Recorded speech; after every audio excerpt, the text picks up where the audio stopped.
Welcome to our Life First Canada podcast. I am Karen, and tonight our special guest is Renee Guay, founder of True North Coaching and author of Why We Attract Narcissists: 3 Steps to Freedom. I'm really excited about having her here this evening. At Life First Canada, we believe in empowering women and men to rise up above challenges, including those posed by narcissistic dynamics. By fostering self-awareness and community support, we are here to cultivate healthier interactions and reclaim our sovereign power. So before we move into that powerful conversation, I just have a couple things here to share with you. What a weekend. I was really honored to facilitate and hold space for all the beautiful souls who traveled across Canada to attend Ascend the Experience on the weekend. And it was exceptional. I know it is my sole purpose. I know that Lifers Canada is a greater aspect of my sole purpose. And at the same time, facilitating Ascend is, I know, the reason I came to this earth plane. Yeah, it's just really about holding a sacred container for those who are seeking to spiral up and ascend out of the control matrix. So I'll definitely be offering another one next year. We're all here to ascend out of that matrix, and at the same time, it's not an easy path, as we all know. However, when you're given the tools and a powerful process, then you can be assisted to dissolve the stories that hook you into this 3D reality, this inverted reality. And, these stories can really hold us back from spiraling up and really integrating our higher self and really living in our authentic self. And when we do, life becomes truly magical.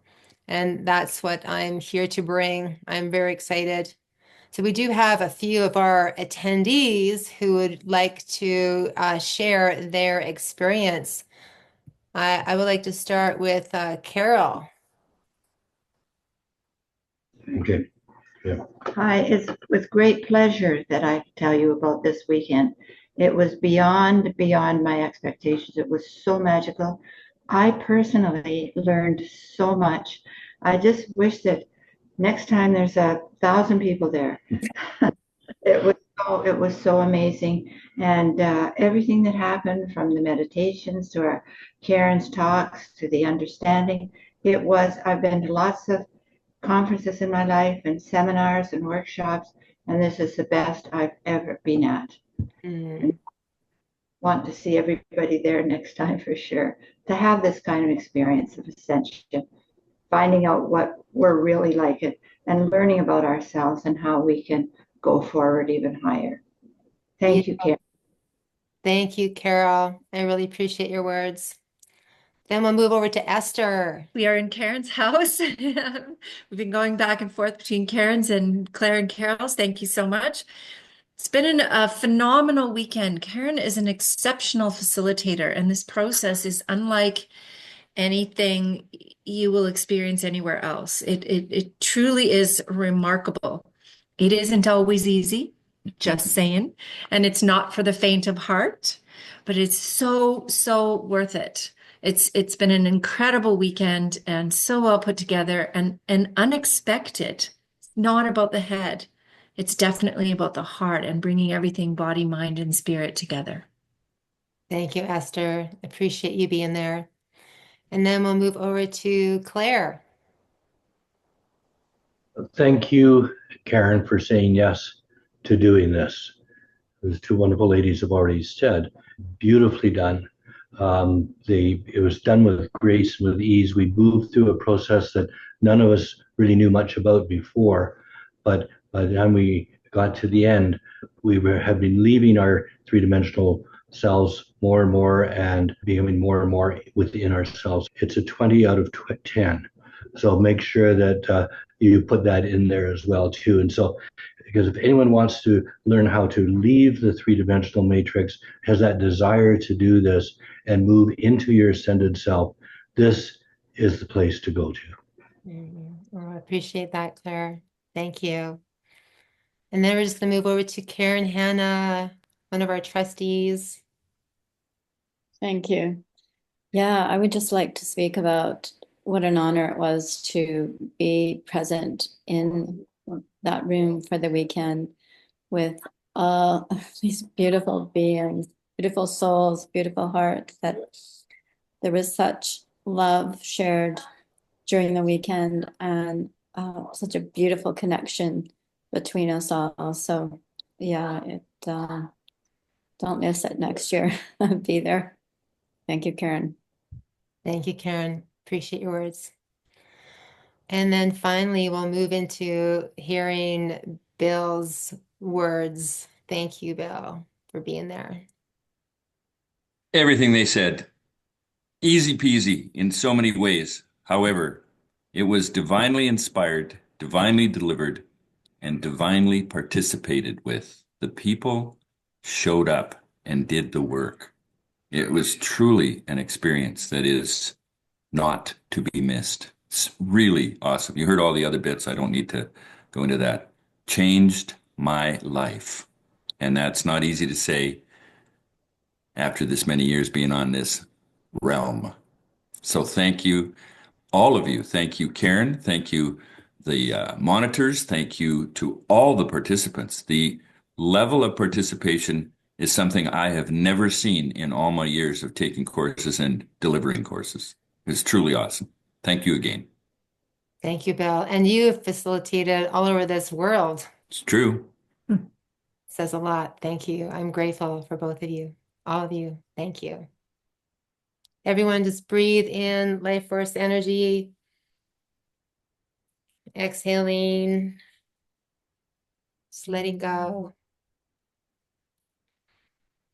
Breathing in once more. Breathing down into the belly. And then letting go. Letting go of what does not serve you. Thank you, everyone.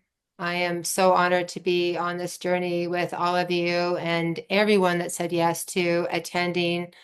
And I'm definitely looking forward to the next one next year, because this year, our next event is Sovereign Living Conference in September. So we're looking forward to that and having incredible speakers attend. We'll be sending out a lot more information in the weeks ahead. Okay, in our episode today, we're delving into the intriguing and often misunderstood topic of narcissistic behavior. Renee Guay is from Ontario, and her mission is to empower you to overcome adversity and live with purpose. With a background shaped by decades of navigating narcissistic abuse, she brings a deep understanding of resilience and transformation. You are going to learn why we attract narcissists and the 3 steps to freedom. Welcome, Renee. Thank you. Pleasure to be here. Thank you. Yes, I would love for you to tell us a bit about you and really what inspired you to take this path that you're now on. Absolutely. So for about 15 years, I was a health and safety manager for demolition, heavy industrial, and transportation. And when the pandemic started, I realized, oh my goodness, I'm going to be put into a position where I'm going to have to enforce this. And I can't live with myself if I have to do that. So I was immediately trying to figure out what the heck am I going to do? Change careers from that's high risk to another kind of high risk type of job just to get out of that situation. And then I ended up taking some time off and realized that oh my gosh, the biggest narcissist is our governance. And I'm like, I thought I was done with narcissists. Like I almost made it a life career attracting toxic relationships. Um, so yeah, from that, then I decided to write a book. And I ended up becoming a coach so that I could help other people, where I had come across a coach and was able to resolve my own PTSD, um, which was quite a miraculous thing, which I never thought that I'd be able to actually get over it. So that's a little bit about me. Yeah, I just really want to dive in because this is such an important topic. What's the real reason y why so many men and women are attracting narcissists in this timeline right now? So, what I'm not hearing other people talk about is this, and I say this with so much compassion, and I've personally learned this truth myself, because the real reason that we're attracting narcissists is because at a subconscious level, an energetic level, we're vibrating at that same frequency, Yeah. but we're expressing it in opposite ways. Because narcissists often operate from unworthiness, right? Masked by acting better than others, this grandiose type of personality, right? While we, the opposing, may be operating from unworthiness, but it could be disguised by overgiving, rescuing, people pleasing, the indoctrination that we've all been exposed to. So it's like tuning into the same radio station, but on opposing channels. So, for instance, you turn on the radio, 98.5, and there's classical music. But then you drive over to another country, 98.5 is also this chaotic station, same frequency, but it's totally different experiences, if that makes sense. So what it's like with someone who's that's what it's like is vibrating at that same level with a narcissist in a relationship. And it's not that one is better, it's that both are just locked into that same pattern of unhealed energy. So opposite expressions, but the same station. And we attract narcissists not because we're like them in personality, but because we match them in unresolved emotional frequency. So, where they dominate to feel worthy, we may fawn or people please or overgive to feel safe. And this is all operating on an unconscious level. It's just the wound is different, but the pain is the same.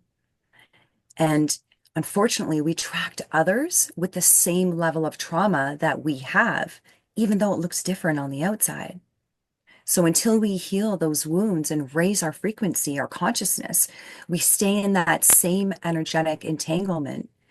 So when we do the inner work and release those old patterns, I mean, even what you guys were doing on the weekend sounds amazing. That's what it's about, is raising our consciousness and reconnecting to ourselves and our self-worth and deconstructing those patterns, our core beliefs that were installed in our operating system and our subconscious before we were 7 years old, right? We didn't consent to that, like so many other things we didn't consent to. And so from that place, that's where we can stop attracting lessons and start attracting that love that we so deserve. So I just ask the audience, if your frequency is a mirror, what has the narcissist in your life been reflecting back to you? Not in blame, but in self-awareness. Like what pain are they revealing that's ready for you to heal? Thank you, Renee. I'm so glad you're talking about frequency because this is what we talk about a lot. Amazing. I wrote a book called Living in the Freedom Frequency.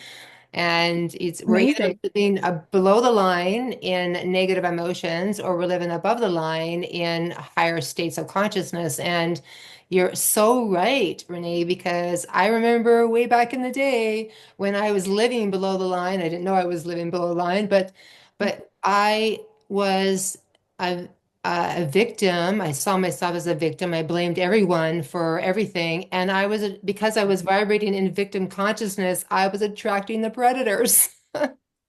Yes, I was there for so Yeah. many years too. Oh, I so get it. And I love how you state that we can attract a narcissist as a wake-up call and how it's an invitation to come back home to yourself. It's so brilliant. Yeah, that's absolutely what it is about. It always comes back to us. Everything is a mirror of our inner experience. Absolutely. So you talk about the drama triangle. Can you just talk about what that is and why it's so important to understand it? Yeah, so the drama triangle is a simple but powerful model to understand the toxic dynamics we unconsciously fall into. So if you were to picture a triangle, the top being a victim consciousness, then we have a rescuer consciousness, and then the persecutor or that narcissistic type of personality, right? So in narcissistic relationships, we often bounce between those roles. But typically, if we're attracting a narcissist, we're essentially falling into that rescuer or victim consciousness. Again, all unconscious that this is happening. So if you find yourself trying to fix or save or soothe even other people, but typically a narcissist, we're operating as the rescuer. When we feel powerless or depleted or confused, we're falling into that victim consciousness. So just understanding and recognizing this triangle gives us awareness, and with awareness comes choice. So we can step out of the drama and into the sovereignty of where we belong, right? That's where healing begins. But here's why. This helps you take radical ownership of your role in unhealthy relationships. So it's shifting from the question of why is this happening to me to how am I playing into it with self-compassion? And how is this happening for me? What is this lesson? What's being revealed to me? And the drama triangle explains the emotional roles, as I mentioned, that we get stuck in, that either victim, rescuer, or persecutor. And by asking yourself, where do I default? Am I defaulting as a rescuer? Am I blaming? Am I feeling helpless? Because once you have that awareness, gives you power, right? And then once you can see the pattern, you can step out of it, or at least acknowledge it. So when you step out of this triangle, you stop being emotionally manipulated because narcissists thrive on this triangle. It's literally a loop, right? So when you leave the game, they lose their power. And it's a key to healing and creating conscious mutual relationships. So when you understand it, you can stop reacting and start responding.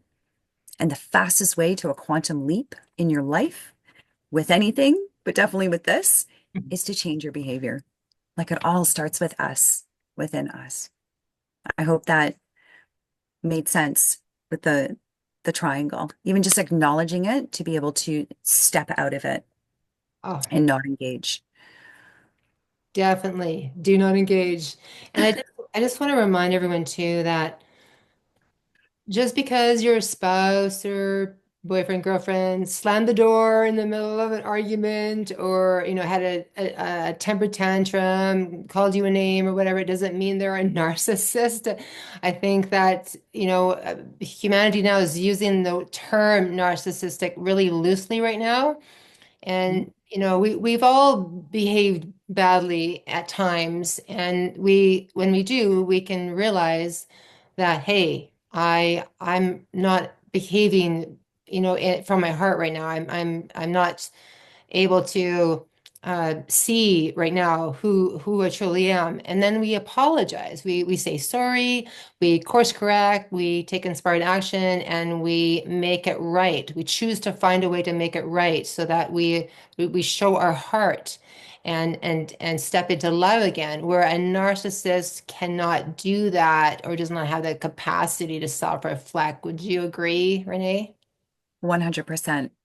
Like just that lack of empathy Right. that Yes. they don't have. Yeah. So what are some of the red flags that people often miss early on when dating a narcissist? Oh, red flags. They're often disguised as charm in this fast-tracked intimacy. And then there's also these love bombing and intense compliments. It almost feels like so high and so fast when you meet these people. Perhaps it's constant texting, right? It can feel exciting, but Mm. it's actually a control tactic. So other red flags is boundary pushing. This is huge.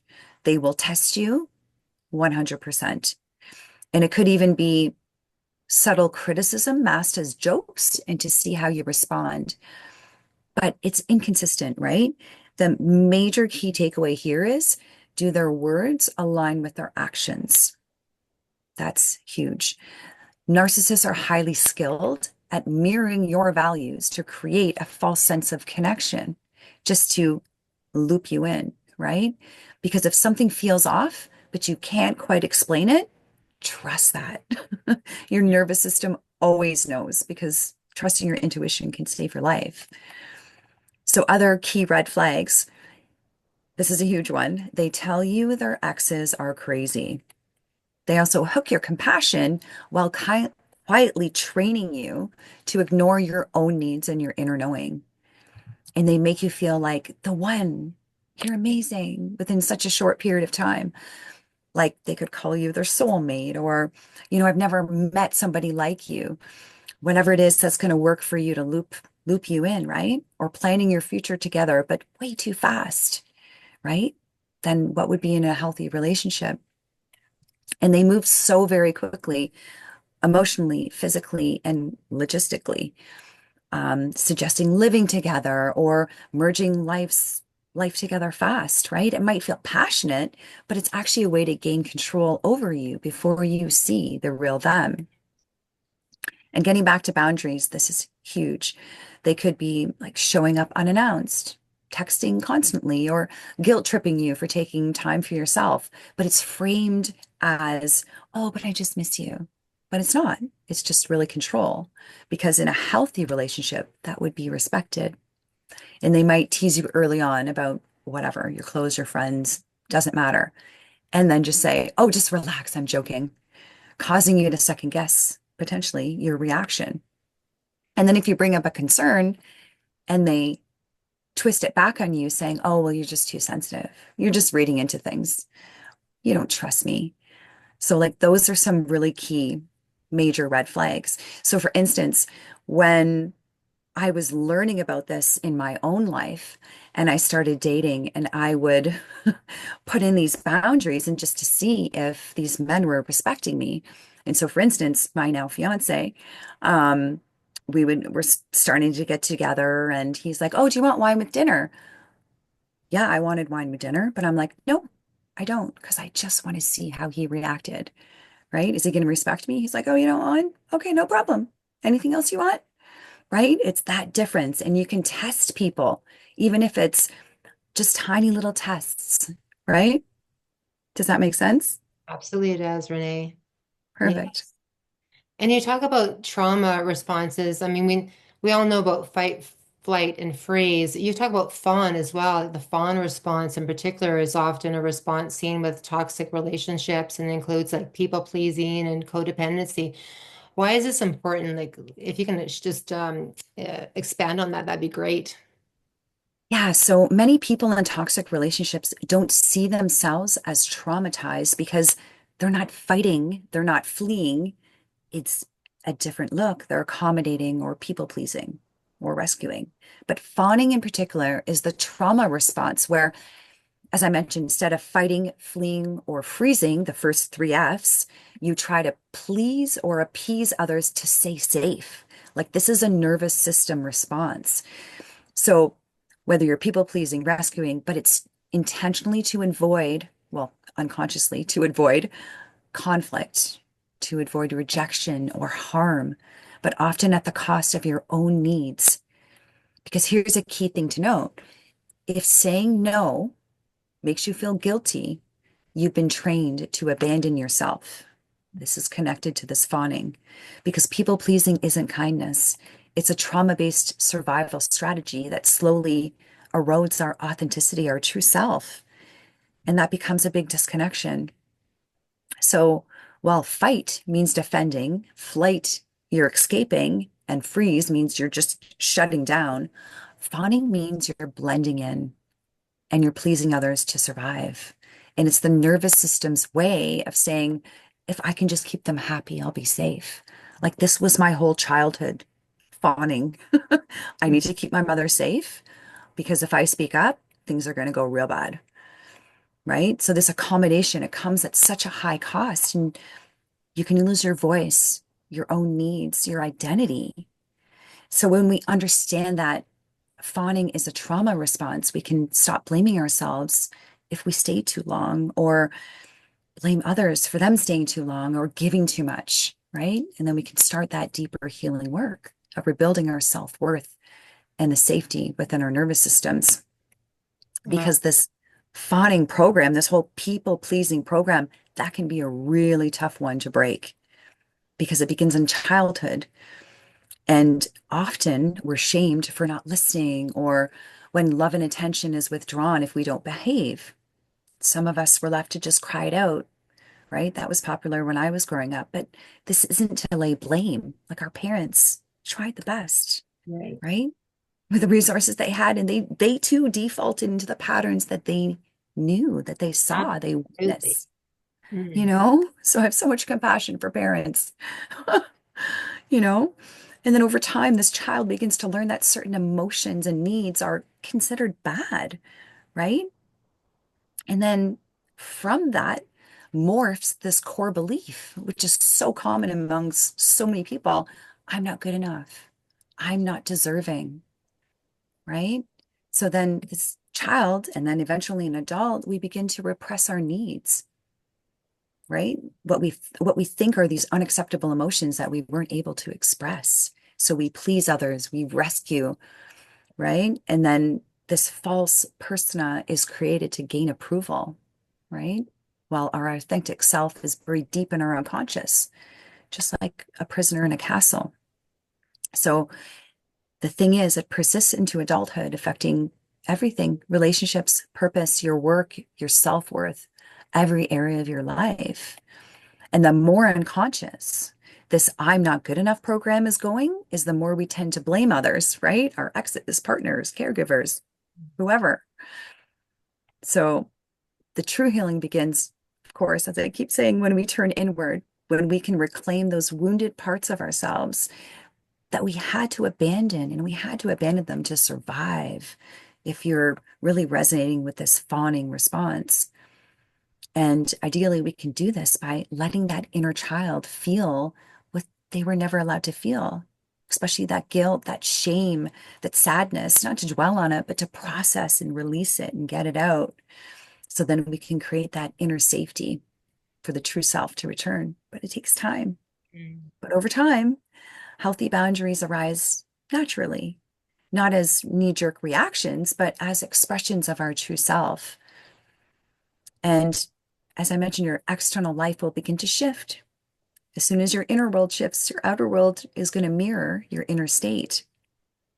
So in summary, some of the key signs of this fawning response, and if anyone wants to look into this more, amazing book. I hope you can see it. Complex PTSD by Pete Walker. He actually coined the fawning response. Amazing. But ideally, in summary, it's saying yes when you want to say no. This doesn't feel right, but you kind of go along and kind of do it anyways. Walking on eggshells in relationships, avoiding conflict, often at all costs, over apologizing or taking blame, taking blame to keep the peace, right? Prioritizing others' emotions while ignoring your own, and feeling like your worth is tied to being liked or needed. It's that whole external validation. And that's also a loop where people, if you're attracting narcissists, if you're needing that external validation, once you can turn that within yourself, this will help in a very big way. And lastly, fawning is also feeling anxious when someone is upset with you. But yeah, it's important to emphasize that narcissists typically default to the fight response, but we can all go through these 4 Fs: fight, fight, freeze, and fawn. And if anyone wants any other information, I created a simple 2-pager on these 4 Fs called How the F Do You Show Up? Just email me and I can send that to you. Perfect. Thank you, Renee. Thank you, Karen Hanna. She posted your book in the chat as well. And one of our listeners said, "Oh my, she's speaking to me big time. I left a narcissist 8 years ago. I was a complete mess after almost 6 years. Big bruising of the soul." Yeah, absolutely. Thank you. And Mark says, I literally lost his voice during one of his relationships with a narcissist. Yeah. So you describe narcissistic abuse as different from other types of abuse. How so? And what makes it harder to recognize and heal from? Well, narcissistic abuse is different because it's literally psychological warfare, and it becomes an ambush because it's covert, it's psychological, and it's deeply disorientating to anyone who's experienced this. But it doesn't always leave bruises. So sometimes it's hard for people on the outside to even recognize what's going on, right? And that can create even more confusion for the person and self-doubt and anxiety. Um, because there's no bruises. It's psychological in most cases, right? Not always. But victims often question their reality because of tactics like gaslighting, blame shifting, and emotional withholding. Because it's a loop, it's covert, and it's cyclical. Because a cycle of narcissistic abuse is, number one, you have a honeymoon phase. So they're going to put you on a pedestal. They're going to make you feel so special and adored and perfect. And everything feels like a fairy tale.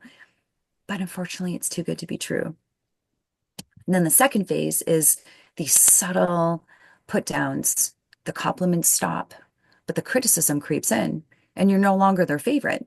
But it's confusing, right? This person was just so amazing because they still throw in a few sweet moments, a little bit of honey to keep you hooked. And then there's also a discard phase, the cold cutoff. So they withdraw affection or end things abruptly, and you feel so confused, hurt, and desperate to fix, like, what went wrong? I thought everything was amazing, except you didn't do anything wrong. It's just part of the psychological manipulation to suck you back in. That's the next phase called hoovering. So just when you start to heal or move on, they reach out, could be loving texts or calls or apologies or fake emergencies just to pull you back in. So like a vacuum, they hoover you back for more supply. And this is really, really important about supply because a narcissist currency is your life force energy. It's your life force energy. They mirror your deepest desires and wounds to hook you emotionally. So you feel seen at first, but it's weaponized, and your vulnerabilities become their roadmap for control. But this abuse that hijacks your nervous system and the unpredictability creates trauma bonds where you crave their validation, even as they hurt you, much like an addiction, right? So friends or therapists might say, well, why didn't you leave? Not realizing the emotional entrapment. And then that can also add more isolation and shame to the whole experience if people around you don't understand what's going on. So unlike other forms of trauma, narcissistic abuse often implants limiting beliefs about your worth, your safety, and your lovability that unfortunately plays out long after the relationship ends, often affecting future relationships and the perception of yourself. And I think the key here is that we attract what we believe we deserve. This is not on the conscious level. It's subconscious patterning. Did that answer your question? Yes, you're so right. We attract what we believe we deserve. I get it. Relationships with individuals who have a narcissistic personality disorder can be so challenging and have such a negative impact. I'm so grateful that you're here talking about this. It's so important. I have another question. So, how can our listeners begin to raise their own frequency to stop the pattern of attracting narcissists? So this means healing the emotional wounds that keep you stuck in states like shame, guilt, fear, unworthiness. And you have to start by becoming aware of your emotional set point. What do you tolerate? And most importantly, how do you speak to yourself? Are you that narcissist in your head beating yourself up? I sure was, right? And what patterns do you find yourself repeating? It's just really just being that compassionate, self-loving observer. What's really going on in my life? Because it requires healing at the root. So whatever tools that you can find that works for me, meditation, nervous system regulation, dancing, just getting in my body, subconscious work can all help shift your inner state because the goal isn't perfection. It's alignment with your true self, your authentic self, your higher self. And it's also important to shift from external validation to internal validation. You know what's best for you, always. And it's important to honor that because narcissists prey on those who seek love and worth outside of themselves. Yes, Renee, thank you. Can you just repeat that? Yes, narcissists prey on those who seek love and worth outside of themselves. So if you have your cup that's full of self-worth and self-love, you don't need to get it from anywhere else, right? But it's like these narcissists somehow know that we have these gaps, right? So, yeah, they prey on those who seek love and worth outside of themselves. Thank you. Yes, it's so key to be in alignment with our authentic self. I'm so glad you said that too. What are the 3 steps to freedom that you outline in your book? I think this is so key. Thank you for this. This is incredible. Absolutely. Awareness, disruption, and expansion. So, awareness, kind of what we've been talking about, identifying your patterns, your beliefs, and the stories you tell yourself, and the roles that we're all playing in this dynamic. But this isn't about blame, it's just about reclaiming your sovereign power. And secondly, disruption. So it's breaking those energetic ties and cycles through boundaries, mindset shifts, and nervous system regulation. It's a process. But this is where we stop responding from trauma and start living our life from our truth and authenticity, saying no when you need to say no, say yes when you want to, unapologetically. And what helped me with my mindset shift when I was at the lowest point in my life, I would get these like spiraling negative thoughts. And I just had to, well, what I did was I just told myself, okay, stop, stop, and recognize that I have control over these thoughts. I can choose to tell myself the same story of being a victim, or I can tell myself that I'm going to get through this. I got this. Here's what I need to do next. Even if it's just I see this next little step, here's what I'm going to do. And third, expansion, rebuilding your identity, your frequency, and your relationships from a place of alignment, worth, and empowerment. It's quite the phase. You might need to figure out, okay, here's what works for me. Everyone's so different, right? But this is the phase where we begin to attract peace instead of chaos and love instead of control. It's a process. Even I think working on our own consciousness and frequency, there's certain things that we can all benefit from, but there might be something so specific to you that really works for you. This could be just being in nature and aligning with that beautiful frequency, but it's just figuring out you, your authentic self. It's really coming home to yourself. It's really that in a nutshell. I love it. And I'm so glad you said that we need to recognize our own behavior and how we enable them and how we have been, well, not all of our listeners here, but people in the world, right, have been a source of supply. And you mentioned, we can give them love and admiration, and they even thrive on our drama, right? So that every time we do this, we're giving them that life force energy that you mentioned. And the only way that we can help truly is cutting off that supply, right? 100%. Yeah. And it can be challenging if it's a family member. Yes, Really challenging.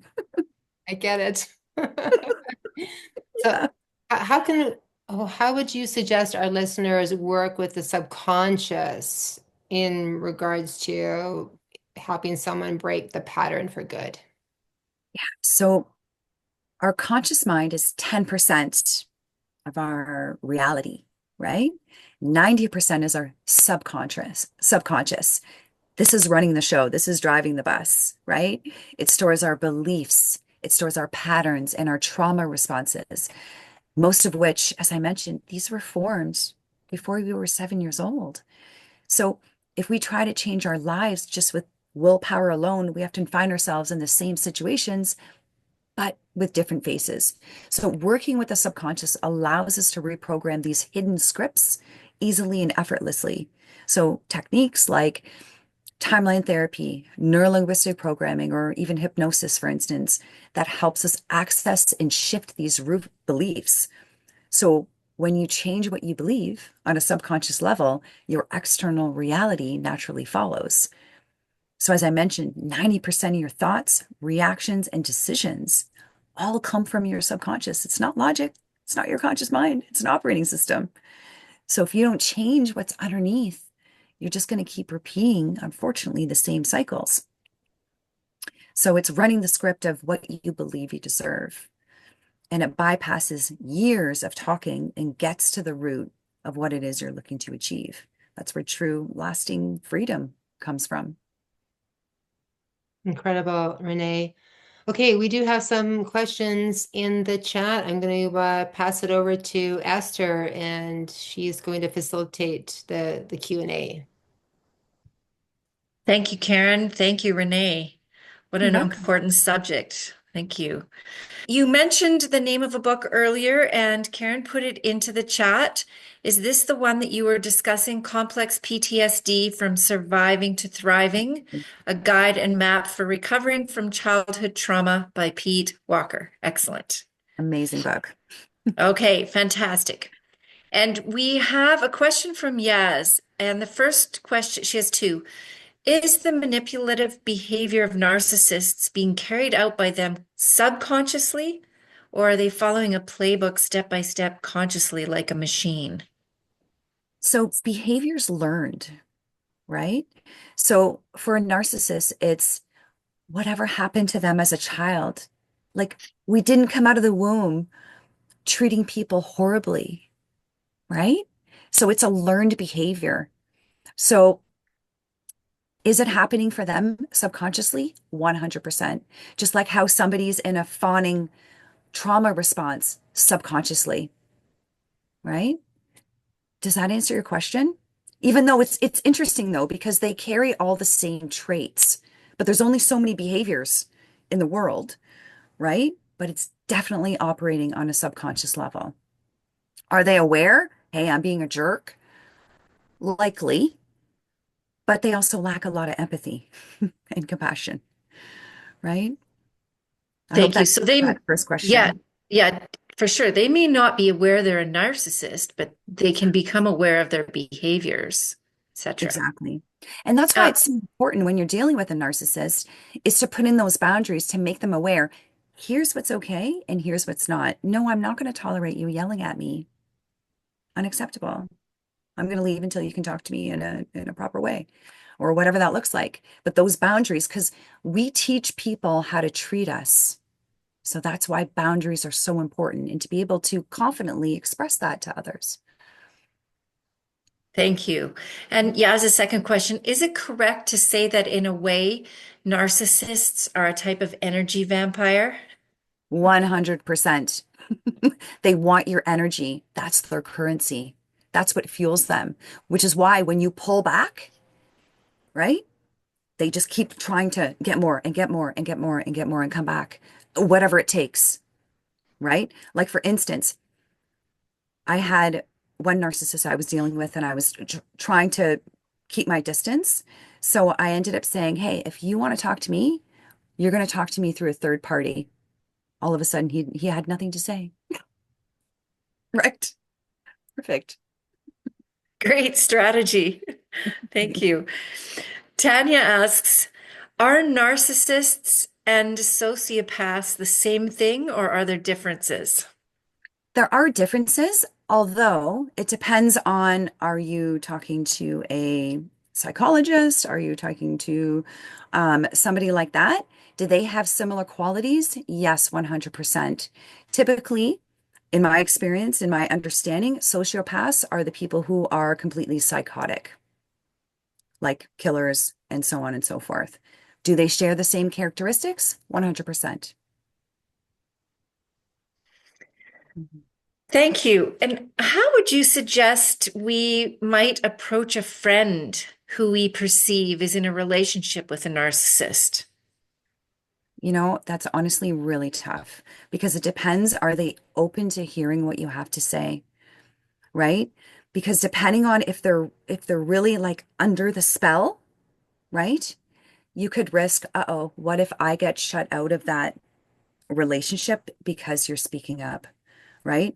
I would actually kind of go sideways and say, hey, like I'm not sure what the circumstance is. Hey, like, have you heard what a narcissist is? Or, I've noticed this behavior. Like, do you feel deserving of that behavior? Does that seem right to you? Like, instead of being direct, I would ask probing questions and see where they're at. Like, typically, that's the safest way to try and help someone because sometimes you're in it, you are blind. Sometimes you don't even see it, right? So, having a person show that amount of love in whatever way that looks like, hey, like, why are you allowing this treatment of yourself? Or what's really going on? Hey, do you want to talk about anything? And you never know what can happen. Thank you. And the question, what if the narcissist is your child? Interesting. How old is the child? I don't know, maybe the question will be put in the chat. 18. 18. What's your relationship with the child? Sorry, give me one. I'm just trying to like put my video back on. Hi, Brandy. Hi. It's always been strained. I think she was born angry and just mad at the world. She's not far away, so it can't be too loud. Gotcha. Okay. What is the relationship like with her father? That one's strained. They fight a lot. Mhm. And honestly, as a mother, the best thing that you can do is just show her love. And I try, but she treats me the worst out of everybody. Hmm. So that's fun. No kidding. Do you want to email me and we can take this offline? Because you I would can't love really that. now. That'd be great. Thank Okay. you. Yeah, that sounds good. Thank you. Yeah, Okay. that's so personal. Yeah. And wow, that's deep, Brandy. Sending you lots of love around Yeah. that. So, Renee, what if somebody finds them in a narcissistic relationship and they do become aware of it? You've talked about energetic levels and boundaries and different things like that. What are some concrete, practical steps, first steps that they could take to extricate themselves from the situation? Let's say it's an unsafe situation. What could they do? So first off, if it's an unsafe situation, you need to be able to look at the risk. And I say this with so much compassion and not to scare people, but depending on how toxic the relationship is, a woman typically needs to be very careful if she's leaving a narcissistic relationship because within the first 48 hours, there is potential for her to be harmed. So then you would have to have a safe plan. So that's kind of number one, not too common, but yes, narcissists are crazy, but just something that I do want to talk about. But how to get out, you have to completely stop communication whatsoever. That can be very difficult if you have friends or children or anything like that that are connected. So basically, you need to design a plan to get this person out of your life. Like that's actually what it has to take. So for instance, like I mentioned, okay, we have kids together. Okay, if husband wants to talk to me about the children, we're going to go through this third party, this neutral third party, for instance. But it really is figuring out how do I get this person out of my life, whether it's changing your phone number, whether it's moving, whether it's whatever, because the situation is going to be completely different with kids if you're living together, if you're not living together. So if you have any other context to your question, I, I, No, okay. it was just a general question. If someone's in that spot, what are some of the first steps? So the plan, very important.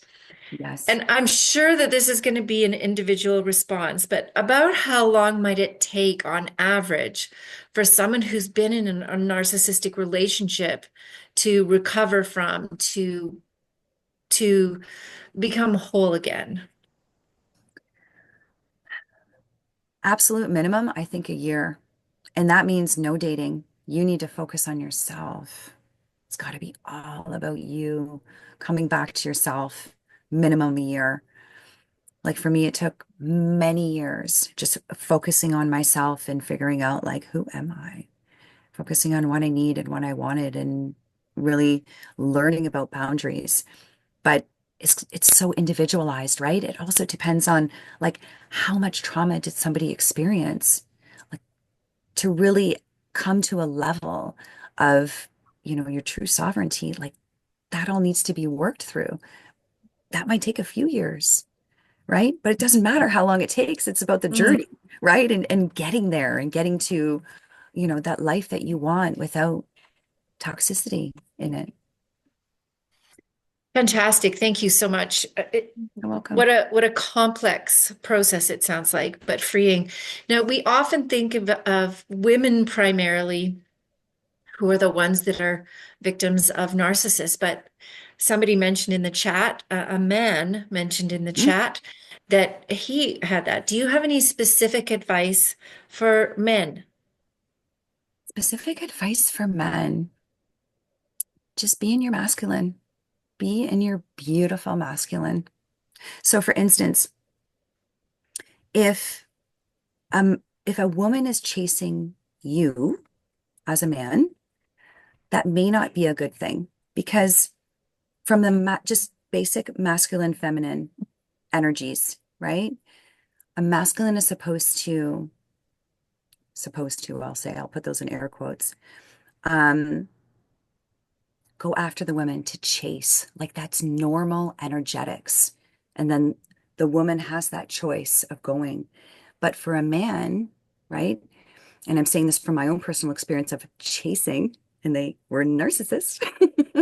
So if a man has a woman chasing him, just be cautious, right? He's, in a sense, supposed to take that lead.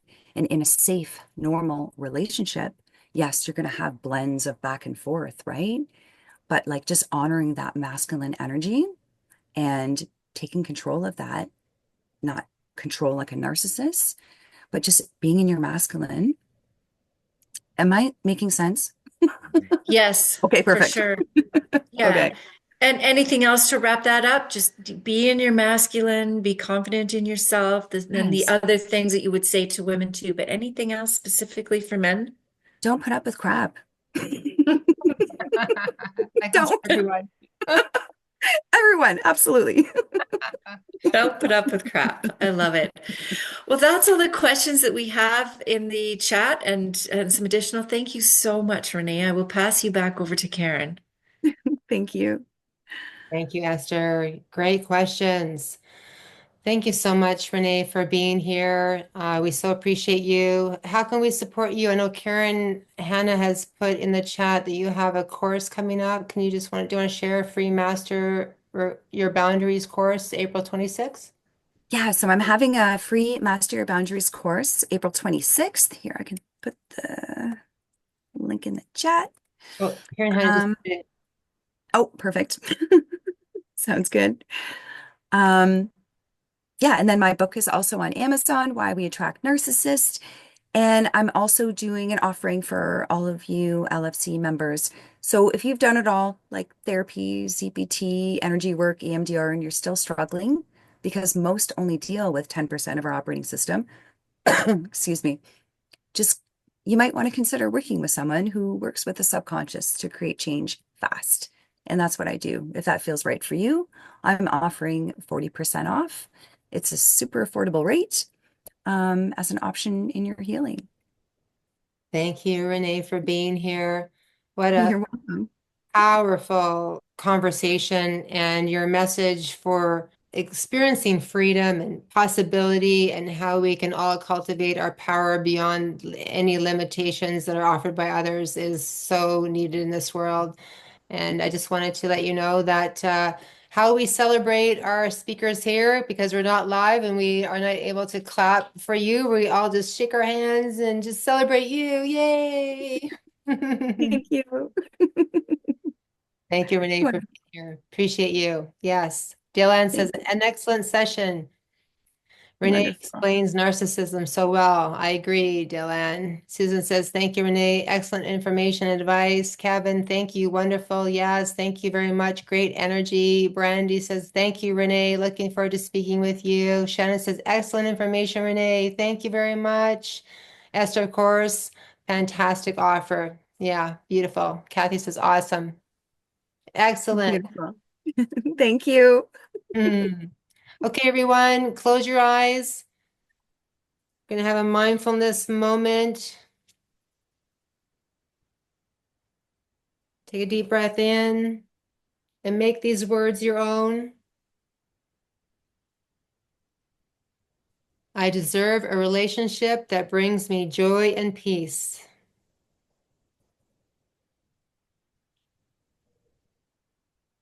I am strong enough to choose what's best for me.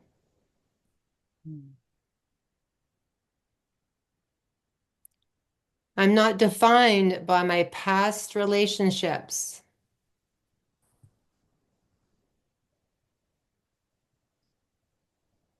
I now release the need for validation from others.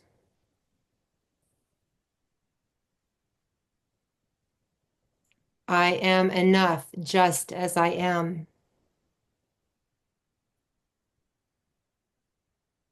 I am worthy of respect and kindness.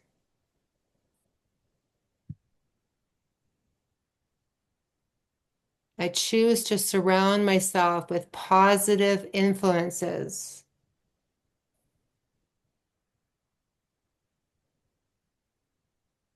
I'm not responsible for others' emotions and actions.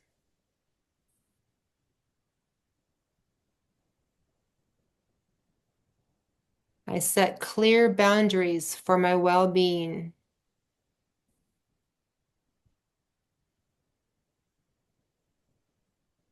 I'm focused on my growth and happiness, and so it is.